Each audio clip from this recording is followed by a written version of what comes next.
You know, one thing that's been big time drama in the fishing industry is forward facing sonar. That's kind of the elephant in the room. I'd love to know your opinions on this. Leave your comments below. You know, whether you agree or disagree. The beauty of this world that we live in, at least in the United States, is everybody can have an opinion. And what's interesting is you see probably the most controversy, you know, in bass fishing, and then obviously a little bit in ice fishing, and then, you know, in walleye fishing, you know, I'm not really hearing a lot of people talk about it. I'm not seeing, you know, some of the older seasoned walleye anglers denouncing it or thinking that it should be banned. Did see a situation with muskie fishing where a muskie tournament trail banned it, you know, halfway through the season after somebody won a tournament using it. And there's a lot of different opinions on it. And, you know, looking at, you know, some of the YouTube videos, some of the drama, you know, I have my own opinion, and I'll state my opinion, I guess the reasons why, maybe give a little bit of perspective, but I think some of the stuff is being blown out of proportion in the sense that if it was simple as whoever has the biggest boat, the fastest boat, the most expensive boat with the most graphs, that person just wins by default because of that. That go to a tournament weigh-in, that's usually not the case. You know, the reality is if you have all that stuff, you have to pay for it, and that takes time off the water for a lot of people. You know, very few people are fishing tournaments, you know, make a living from fishing tournaments. Most of them have, you know, either a good job or they've got a, you know, they own a business. You know, there's exceptions to that. But the reality is if it was that simple, then you could look down the line and see who's going to play, who's going to cash a check, who's going to win by just looking at their boats. And obviously if you go to a tournament weigh-in, that isn't the case, okay? A lot of times, you know, sometimes it's the unassuming people, you know, especially in local tournaments, that just spend a lot of time on the water. And it isn't always about the equipment or the gear. It's you know, putting the time in. And obviously there's exceptions of that. You know, some of the drama on bass fishing, you know, I read some of the comments, look at some of the YouTube channels and things. I'm going to give everybody professional courtesy. I'm not going to call out anybody. Everybody has a perspective, and they're all speaking their own truth. You know, even if I disagree with somebody, you know, I still owe them that courtesy. But, you know, the reality is that, you know, there's comments, you know, like, oh, you know, the old hammers, they're not cashing checks anymore. It's a bunch of 20, 24-year-old kids that know nothing about bass fishing. They're cashing checks. They're winning tournaments. You know, that shouldn't happen because they haven't paid their dues or put in the experience, time on the water. They can't do this. They can't do that. They know nothing about bass fishing. But, you know, on the flip side, if you're 23 years old and you've put a lot of time into learning how to use forward-facing sonar, just as an example, you could argue that these old-timers, you know, they don't even read the owner's manual. Their transducer isn't even calibrated to the orientation on their trolling motor. They don't even know what they're casting at. They can't tell the difference between a bass and a carp. You know, there's a lot more nuance to forward-facing sonar than I think a lot of people understand that haven't used it. Okay, it's not as simple as just putting forward-facing sonar on your boat or using it for ice fishing. You're just going to lower the lake from catching so many fish. In fact, in a lot of cases, in a lot of situations, it can actually hurt you because it's a lot harder to manage your time with forward-facing sonar.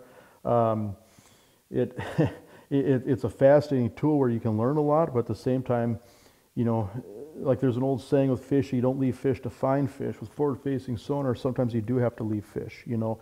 You almost have to rethink and retrain yourself how you fish, and I think when you get more experience, that gets harder. I mean, I'm 48 years old, and I would consider myself in the latter camp where I have to work twice as hard to keep up with technology today than when I was in my early 20s. When I was in my early 20s, I remember people telling me, oh, yeah, you young punks, you got to have GPS. I line this shoreline and that shoreline, and you know, I know everything that's out here, and you know, you look at you guys be lost without your GPS, you know. And then map chips came out, and so, you know, you look at all the different technological advances that I've seen in my lifetime, you know, being 48 years old, it's staggering. And so when I hear comments like, oh, you know, forward-facing sonar should be banned, the top 5 teams are all using it, and if you're not using it, you don't have a chance, you know. And I'm like, well, goodness, we could have said that about map chips, you know, 15 years ago. You're like, wow, all five teams are fishing offshore, and those spots were safe before. Those fish never got touched. Now everybody knows every rock pile and every reef in the lake, and all of them had a standalone GPS with a map chip of the lake. You know, where does it end? You know, you could say the same thing about braid. You know, 30 years ago when braid was brand new, those fish were safe in that heavy milfoil and cover. Now people are going in there and catching them all, and every top team was using braided line. I mean, where does that end? And so what's interesting is that technology keeps advancing, and as humans, beings being predators, we have to rely on technology. We'd be pretty helpless if we were thrown out in the lake or out in the woods naked. We wouldn't last till morning. And so you look at that evolution. It's fascinating. I mean, I love to read like old journals and memoirs from I live in North Dakota, where some of the earliest fur traders and some of the earliest explorers that came to this part of the world. One of the things that they often mention is how first people that came to this part of the world with gunpowder, with muzzle loaders and rifles, where you could walk up to any elk or buffalo and within 100 yards and shoot it, because they weren't scared of a person until they got within longbow range.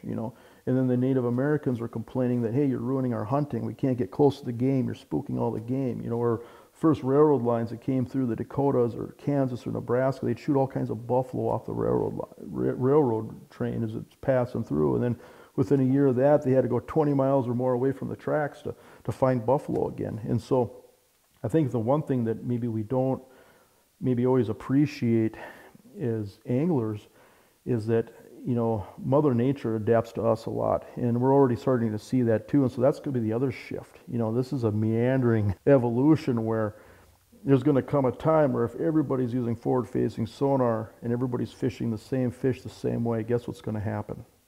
Somebody doing something different is going to win a tournament. I mean, that's about the only thing that you can predict of the unpredictableness of fishing, is that when everybody's doing one thing, somebody that does something all by themselves, that's not sharing fish with anybody else, is going to put together a winning pattern. It doesn't matter if it's bass fishing or walleye fishing or ice fishing.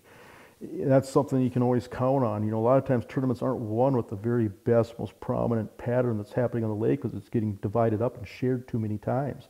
It's somebody just putting together something all by themselves that they can, have it to themselves. And so you look at that, I look at, bass fishing, and I'm not as familiar with bass fishing as walleye fishing. I mean, walleye fishing is what I do. I guided on Devil's Lake professionally for a living for many years, done television now for many years in the upper Midwest. And walleye fishing is pretty much our prominent game. But I enjoy bass fishing. I like to follow bass fishing because I feel like I can learn a lot from bass anglers, and apply it to walleye fishing. But, you look at guys like John Cox, who I've gotten to know really well. We share the same boat sponsor. Great guy, very humble guy, but just has a passion for fishing, just loves to fish. That guy would fish with a Snoopy rod in a mud puddle if that's all he had. And he's one of those guys that loves to fish when nobody's watching. He's not about attention or anything. He just loves to fish, and he's a phenomenal angler. But you look at the success that he's had, fishing shallow water. There's been summers where I ran into him where he'd rip the transducer off the back of his boat in May, and I'd see him in October or September, and the transducer's still laying in a splash well. He goes through a whole year without even having electronics. And most, I think most bass tournament anglers would be pretty envious of the career that he's had. He's found a niche and he fishes his strengths. And so that's the other thing, is people say, oh, if you're not using forward-facing sonar, you can't compete. Maybe in some tournaments you can, but at the same time, all you can do, regardless of what your skill set is, and no matter what your equipment is you fish your strengths, and just hope that if everybody's doing this over here, that I can find something over there that's my own that nobody else is paying attention to, and fish your strengths. And sometimes that's going to work, and then you look at the factors where, at least for walleye fishing, where forward-facing sonar isn't as critical or isn't as much of an issue. I mean, I can think of several situations where fish are really, really shallow. Sometimes the fish are tight to the bottom on uneven bottoms. If they're rivers are notorious for shutting down forward-facing sonar bites. Just how the fish hug the bottom, where you almost have to spot lock and wait for the fish to move, and you just get glimpses of them. And so there's things that hide fish, especially with uneven bottoms. And so forward-facing sonar isn't the end-all, be-all. It's just another tool. I look at it like a tool like 2D sonar, side imaging. All those different things working together, you learn about it, learn how to use that equipment. It can make you a better angler, at least help you understand things better, And the biggest thing, though, is you do have to put in the time. There's a lot of nuance to forward-facing sonar. You look at ice fishing. There's probably no better tool for finding suspended panfish over basins than forward-facing sonar. You can find those fish fast. But at the same time, you have to hustle and work hard to capitalize on that information. And so if you're not working hard at fishing, you're probably not going to catch any more fish with forward-facing sonar than anything else. Okay, you got to hustle and you got to react and take advantage of what that information that you're being showed. And at the same time, you got a big cumbersome unit with a pole going down a hole in the ice, where reality is you might not want to chase them with that. So a lot of people will use a forward-facing sonar to find fish and use your Vexlar to catch fish. That's kind of the 1-2 punch that's really becoming popular with a lot of the top-tier ice anglers. And so, in some ways it's getting blown out of proportion in the sense that it's just another technological tool. A lot of the things that I'm seeing, that are arguments against forward-facing sonar, where it should be outlawed or banned, what have you, a lot of it's blown out of proportion in the sense that if you can create a great angler that really understands fishing, they can catch fish most of the time. What I find is that those people that develop that passion are some of your greatest stewards and ambassadors for fishing, okay? Nobody's going to care more about a fishery than those types of people. And whether that person's 18 years old or 88 years old, you don't feel like you have the need to hoard the resource, okay? You catch fish or release fish, and you're not worried about taking a limit of fish home, like, especially like with walleye fishing and panfish, where, people like to eat those fish. People know that, hey, if I'll keep what I need, have fresh fish for supper, and if I want to have fresh fish for supper next week, I'll just go out and catch them. It's not like it's the only time in the world only time I'm ever going to catch fish again. I got to keep every fish I catch because I've never caught fish before, and I might not ever catch fish again.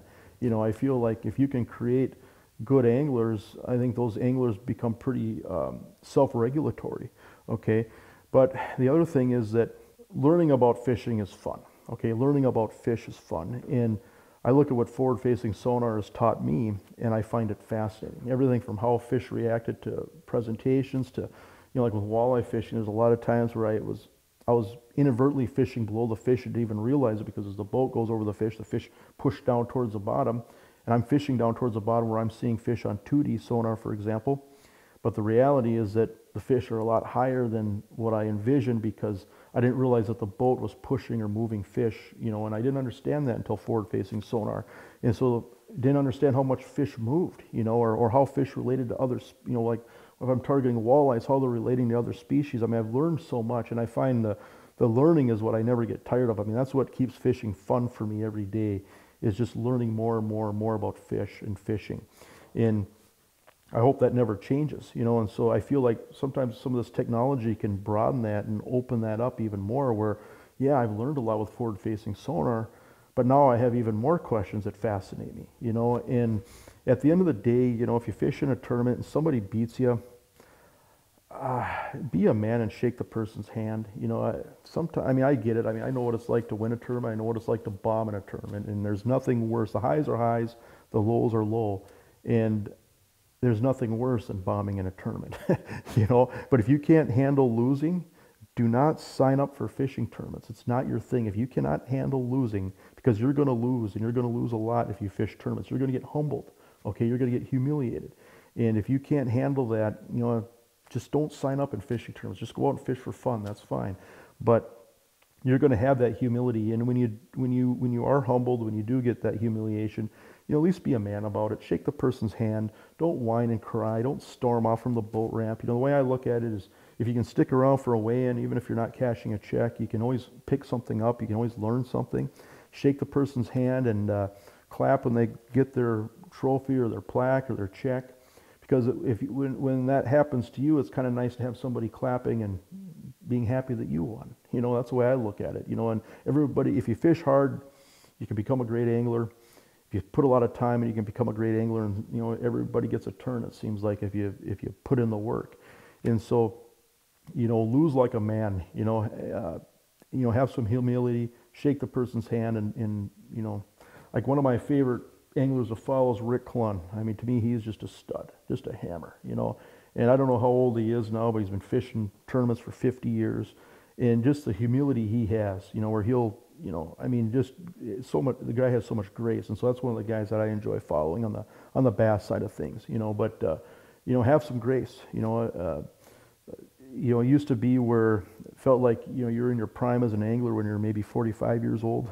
Now it seems like it's getting younger and younger and younger, And that's a good thing, right? That means that there's a lot of information out there. The learning curve is faster. I think those are all good things. And you look at, getting youth involved in fishing. One of the arguments that I've heard against forward-facing sonar is, oh, it takes the mystique, it takes the mystery out of fishing, it takes all these different things out of fishing. Maybe, maybe not. Depends on who you are. But at the same time, I can think of nothing better for the industry than young people having success. Young people having success on high-level tournaments. To me, that's a great thing, okay? That's getting the next generation enthusiastic and involved. And, forward-facing sonar, put a unit on your boat, what do you got into it, $4,000? If that's the make or break when people are running a $60,000 boat or more to fish, if you're going to fish competitively at high levels, that's not a stumbling block. But on the flip side, you can put forward-facing sonar on a rowboat or a john boat, okay? But it makes it very interactive, and if that gets young anglers involved and enthusiastic about fishing, I don't know what there's not to like about that, okay? But on the flip side, if you don't want to use any technology, and if you're fishing to get away from technology, you know what? At the end of the day, you can put on a pair of chest waders and fish from shore and have phenomenal fishing. Okay, there's times of the year, like we're getting into one of the prime times of the year, if you don't have a lot of technology, where somebody fishing from waders can easily catch more fish or bigger fish, at least, talking walleyes here, than somebody with the most expensive boat on the river. Okay, that's a proven fact, and it happens every year. Okay, and so if you want to fish to get away from technology, or I'm around technology, I'm answering my phone all day at work. When I'm fishing, I don't want to have anything to do with any of that stuff. I don't want to be looking at a screen. That's fine. That's a beautiful thing about fishing, is that fishing can be so many different things to so many different people. Okay, and you know what? There's no right or wrong. As long as you're enjoying it and you're respecting the resource, then it's good. That's what we need, is participation. And so when I look at, for example, top tier walleye anglers in walleye tournaments, I'm starting to see a lot of young people getting into the walleye tournament game again, where it seemed like it was getting stale for a while, where it was like the same names, and that crowd just kept getting older and older and older. Now we're starting to see this big push of young anglers getting into walleye fishing. And I think the reason being is that a lot of young anglers love to cast. Okay, they love that, especially, I'm talking walleye fishing here, where they're standing on the front of the boat, they're working a lure, and they find great enjoyment from that, where a lot of the younger anglers, they don't like to troll, for example. They don't like to drag stuff behind the boat or blow the boat so much. It's very interactive, where they're standing on the boat holding onto a rod. Okay, you look at some of the rig setups for some of these young studs, I call them, they don't even have a rod holder in the boat. And that's stark contrast from, say, 20, 25 years ago, where almost every tournament was won by somebody trolling or dragging lead core or fishing blower behind the boat. In fact, there was a time where if you were to look at most rivers and lakes and looking at walleye anglers, there's nobody standing up in the front of the boat. Everybody was sitting down fishing. Okay, and it seemed like the younger anglers are gravitating towards holding the rod and casting and fishing and working a lure. And so we're starting to see a lot more young anglers getting into the walleye tournaments again, which I think is a great thing for the long-term longevity of that. Because I believe that tournaments, I'm not an avid tournament angler, I like to fish in a few, but I believe that tournaments are important for the industry. There's a lot of innovation, a lot of information that does come from tournament fishing that I believe benefits everybody. Okay, but those are just my perspectives. I don't think forward-facing sonar is going away. I don't think it's going to hurt the resources some people claim, as far as fish having safe places. It seems like fish always find a safe place. We go over here and something develops over there, and granted, open water was, you could argue that it was at one time mysterious and like finding a needle in a haystack, but you know what, you still have to find that needle in a haystack. And what can happen so often with forward-facing sonar is you can be trying to look for that needle in a haystack and look at your watch, and all of a sudden realize, wow, it's noon already. I've been out here for 4 hours trying to chase this fish. Where did the time go? And so, it's not the end all be all. There's times where staring at that screen can hurt you, and there's people that have gotten really, really good at it. And there's a lot more nuance to it than people that haven't used it maybe want to admit. And, you can almost tell some of the comments that, some of the claims that people make about forward-facing sonar, like, well, you've never used it or tried it. I can tell by how you're talking, because there's a lot more to it. And, I tip my hats to the people that have figured it out. I'm trying to I feel like I'm trying to catch up in the sense that I learned to fish without it, and it's really hard to change how you fish. And you know, I feel like I've learned a lot. I've learned a lot how to use it. I'm getting more confident with it all the time. I'm using it more all the time. I'm starting to understand, you know, some of the nuances as far as the angles of the transducers and, you know, just settings and how to use it, where to use it, when to use it. You know, probably the biggest thing is, you know, what I find with walleye fishing is a lot of times the biggest fish are doing something by themselves, and a lot of times they're up off the bottom, and they're near the rest of the fish, but they're not in them. And you know, trying to you know, get that one bite if it's a big fish, you know.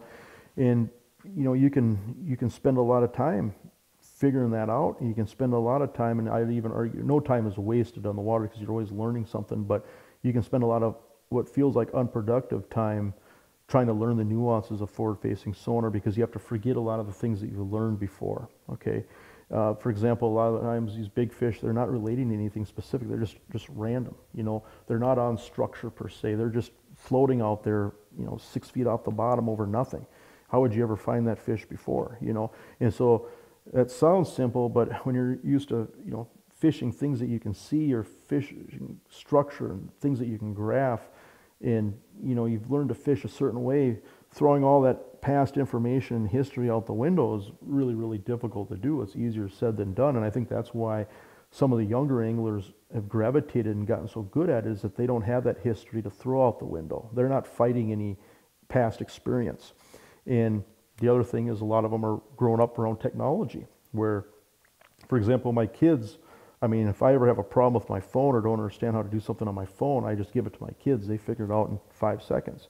Or they'll make fun of me because I didn't know that my phone could do certain things, or I don't know how to do half the things that just my smartphone can do. And they'll make fun of me because I don't know how to do this or don't know how to do that, you know, just my age, you know. And so it's kind of a deal where it's just another tool. I mean, you look at a long line of tools that have changed fishing. I mean, spot lock. We could argue, yeah, there was a time where boat control was an art, and only a handful of fishermen were really good at boat control. Most people weren't good at boat control. Now we've got something called spot lock, and that just keeps getting better and better and better. Are people screaming to outlaw that? No. Why? Because you don't have to read an owner's manual to use it, right? But as this stuff gets more complicated and there's a lot more nuance, you have to put some time in to learn it, you know, it starts to separate some people, you know, at least in certain situations. And I think that's maybe where some of the animosity comes from. But you know, that's my take, is that it's not going away. It's just another tool in a long list of tools that we've seen developed over the last 50 years in, you know, recreational fishing. And to me, it's exciting, it's fun. It's like, where is it going to go next? I don't know, you know. People say, oh, it's taking the mystery out of fishing. Pretty soon it's going to even identify the fish, blah, blah, blah. Maybe, maybe not. You know, and maybe it'll get more detailed when the fish swims with or away from the beam of the transducer. You get maybe a little bit better shape. I mean, right now it's to the point where, you know, a lot of cases you can tell what kind of fish you're looking at when you get the right angle on the fish. Maybe that'll get better. I don't know. But to me, there's always going to be a mystery and fascination with fishing, no matter how much we learn, because at the end of the day, you know, one of the toughest things to realize with forward-facing sonar is you can't make the fish bite. That's a very real fact that becomes really apparent, you know. And the reality is that right now you can, if you're really familiar with a particular ecosystem, you know, a lot of times you can tell what kind of species of fish you're looking at. At least you should be able to if you spend a lot of time on one particular body of water. When you go to a new body of water, especially if it's the first time, you have to almost relearn that, because there'll be different species of fish interacting in that ecosystem that, you know, that you're going to have to learn the nuances of. But you know, I always joke that if it looks too good to be true when you're walleye fishing, you know, you might be over the top of the biggest school of white suckers on the lake. You know, there's a lot of fish that, you know, kind of look like a walleye, but again, how they respond and react, especially on forward-facing sonar, that's where you can kind of tell what you're dealing with is not so much the shape of the fish, but how the fish reacts. Reacts to your lures, reacts to the boat, you know, or in some cases even reacts to forward-facing sonar. You know, and that's the last point I want to make, is that we're starting to see more and more examples that are kind of eye-opening, where there's situations where forward-facing sonar is spooking fish, okay? And so I think that's going to be another trend that we're going to see, and it kind of plays into John Cox's hand. We were talking about earlier, half the time he's not even using electronics, is that we're starting to see on heavily pressured lakes where a lot of people are using forward-facing sonar, where it almost feels like the fish are getting conditioned to some of it, where if you just point your forward-facing sonar at fish and leave it on fish. It's like you push the fish away or you see the fish go into the bottom. In the days of casting at a fish and watching that fish eat, on some bodies of water, it seems like those windows are getting narrower and narrower. And it almost feels, even like with ice fishing, there's times where it just seems like you just push the fish away. And so it's a deal where now, on some bodies of water, some anglers are starting to find fish with forward-facing sonar, then immediately turning their transducer away from the fish and casting at the fish blind, because if they keep that forward-facing sonar on the fish, it just pushes them down or pushes them away, where it just impacts the fish, where the fish isn't as responsive as far as willing to eat, okay? And so there's going to be a lot of nuance to that coming forward, where there's going to be situations where, people might find fish with forward-facing sonar, but then have to turn it off or point the transducer away, or, worry about not even using it at all, because if they use it, they're gonna blow fish off the spot. And so, that's the next evolution that we'll see. And then what are people going to say then?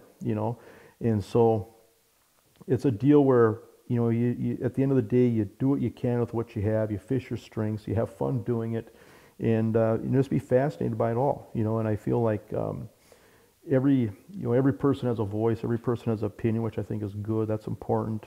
It's okay to disagree.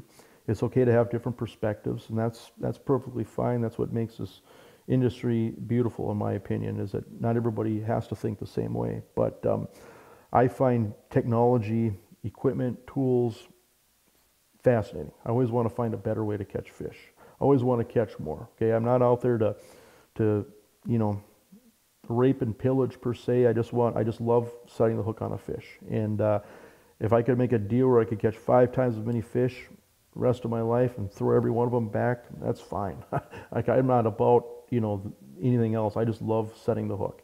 And if there's technology that helps people, whether it's new line technology, new boats that are more dependable, lithium batteries, spot locking, better trolling motors, whatever it is, I think that's all good and healthy. And I think most people try to take advantage of that stuff when they can. And you know what? If it's a deal where you can't afford the latest and greatest, don't worry about it. That's fine. As long as you get to fish a lot, you're fine. Because here's the thing you got to remember.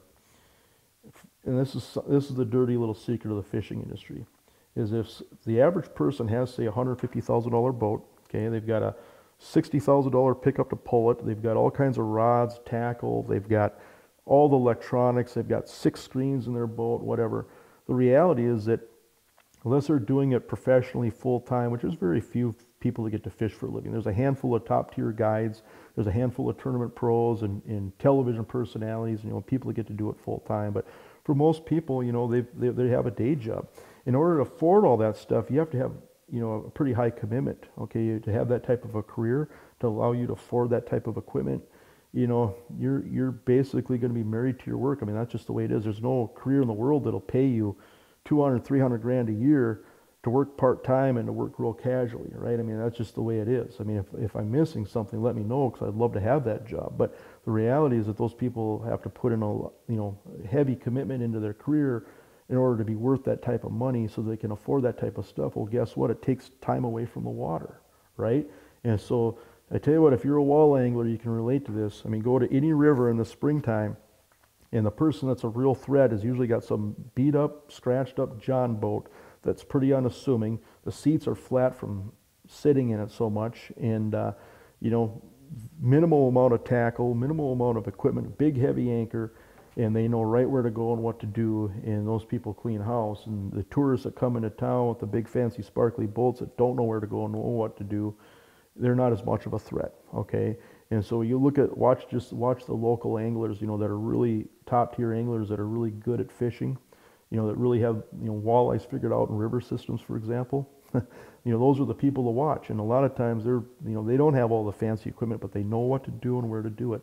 And that'll never get lost with fishing, okay? No matter how advanced the technology gets, no matter how advanced the equipment gets, there's a pro and a con, in the sense, if you can get all the equipment, then you're not going to have the time to learn how to use the equipment. If you don't have the equipment, you might have a career where you've got all the time in the world to fish, and usually you can err on the side of the person that has all the time in the world to learn how to fish is usually a bigger threat, okay, at least from what I've seen. If I'm wrong, leave comments below. But that's my take on forward-facing sonar, is that it's not going away. I don't see any states or any major tournament series banning it. If you lose to somebody with forward-facing sonar, shake their hand, stand around and listen. Maybe you can pick up a few things and just keep learning as much as you can about fishing, because that's what makes fishing fun.